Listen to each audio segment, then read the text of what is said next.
Hi Year 7 and 8. So last week you did the candle experiment and you should have got some results for how long it took for each of the beaker sizes for the candle to go out. Now if you didn't get any results or you weren't here to get those results, I'm going to give you some pretend results now, but this is probably more or less what you would get.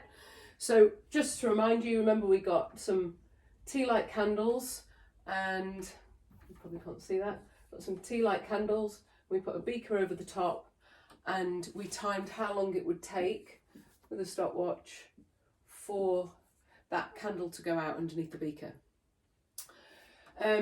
You should have got 3 sets of results for each beaker size. So you got 3 for your small beaker, 3 for your middle beaker, 3 for your large beaker. All right, but then again, if you didn't, we're going to go through that now. So I don't know if you've set a results table up or not, but if you haven't, you've basically got more or less the table written on your burning candles worksheet. So here's your table. You have a column here, and you've got 3 columns for your different tests, and then you've got an average. So here would be beaker size, we'd write that here, beaker size, and I'm going to pretend now that we're going to use 100 ml, 250 ml, and 500 ml. So they're going to be our pretend beaker sizes. I just realised the light's shining on that board, so I'm just going to close the blind. Hopefully that's better. Yeah. Okay.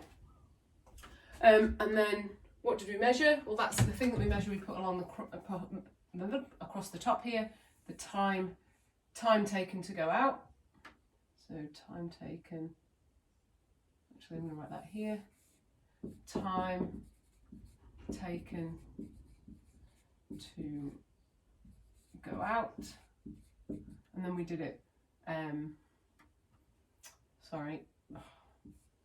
taken to go out, and then we went 1, 2, 3 because we did each beaker size 3 times, and then we should have 3 sets of results. So for 100 ml, let's just pretend that it took like 60 seconds.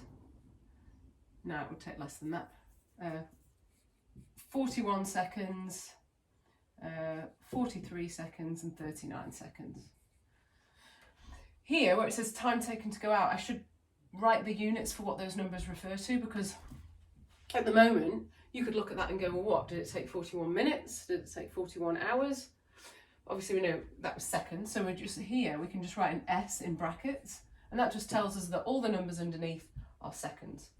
So for 250 ml, let's pretend that it took 81 seconds, 77 seconds, and 76 seconds.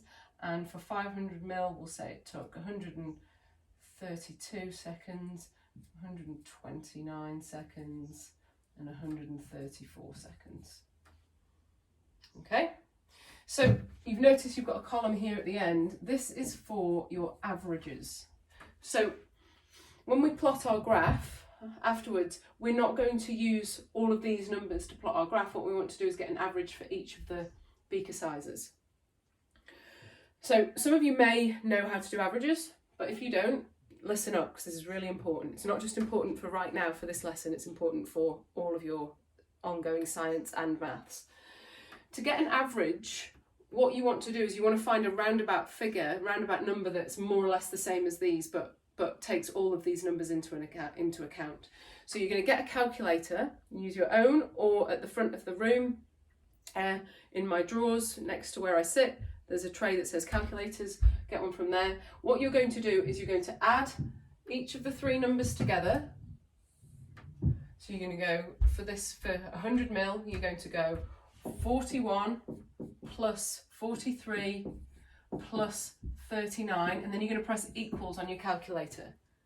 And when you press equals, it'll come up with a number that's over 100.